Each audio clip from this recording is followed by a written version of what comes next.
אחד מסיפורי ההצלה הדרמטיים שמתרחשים בהאיטי. הפעם לאינטרנט יש חלק משמעותי. בקשה לעזרה נקלטה בטוויטר של דובר צה"ל, ומשם היא הועברה לחמ"ל של דובר צה"ל, ובאמצעותו הוגשה העזרה לבית היתומים בהאיטי. שלום לסמל עליזה לנדס, ראש תא ניו מדיה בתקשורת הבינלאומית. שלום.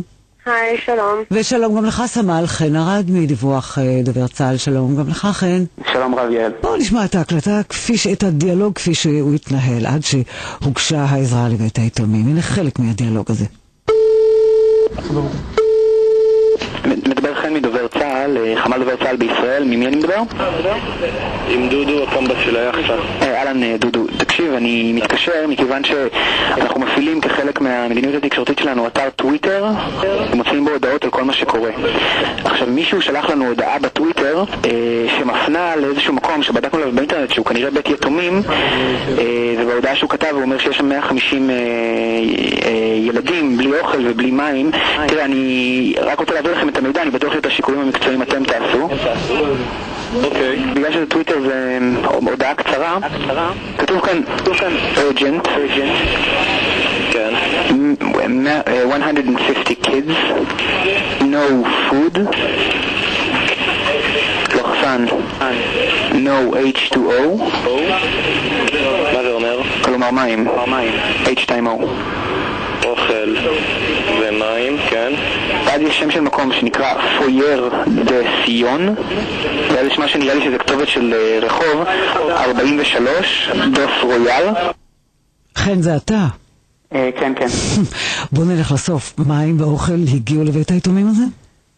אני לא יודע את זה ממקור ראשון. בהמשך של אותה שיחה הובהר לי על ידי קצין המבצעים של היחצה, שזה היחידת חילוץ והצלה שהיה שם בחמ"ל בהאיטי, שהם צריכים להעביר את המידע הזה לאום, שבסופו של דבר עושה את התיאום של איזה כוח הולך לאן.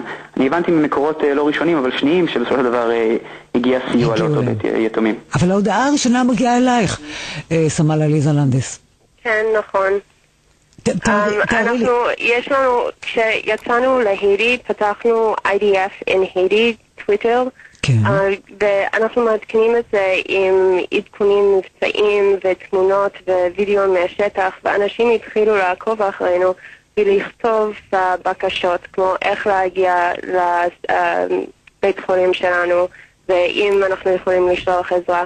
אז כשאני מקבלת דברים כאלה, אני בודקת את זה באינטרנט, אם יש מספיק מידע, אני מעבירה את זה לכן.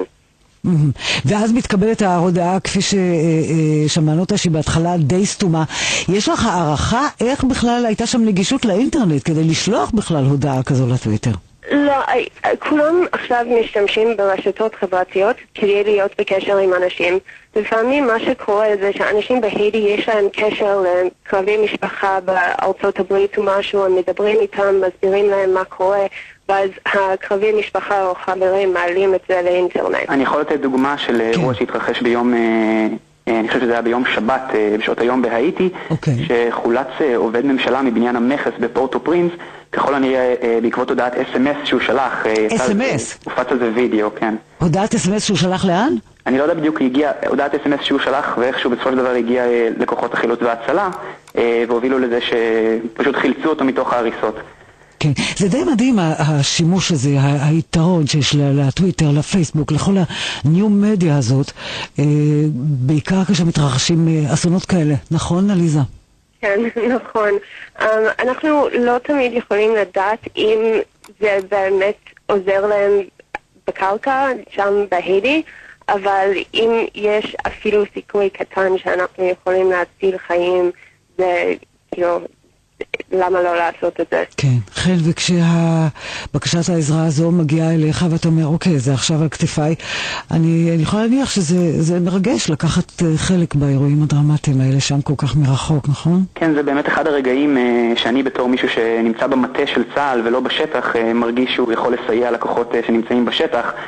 כולנו יודעים איזה עבודה מצוינת הם עושים שם, להצליח לקחת בזה איזשהו חלק פרקטי מעבר לפשוט באמת להעביר את הידע על מה שהם עושים שם, זה מדהים, באמת מדהים. אני רוצה להודות לשניכם. סמל חן ארד, תודה רבה חן. תודה רבה. וסמלת עליזה לנדס, תודה רבה לשניכם.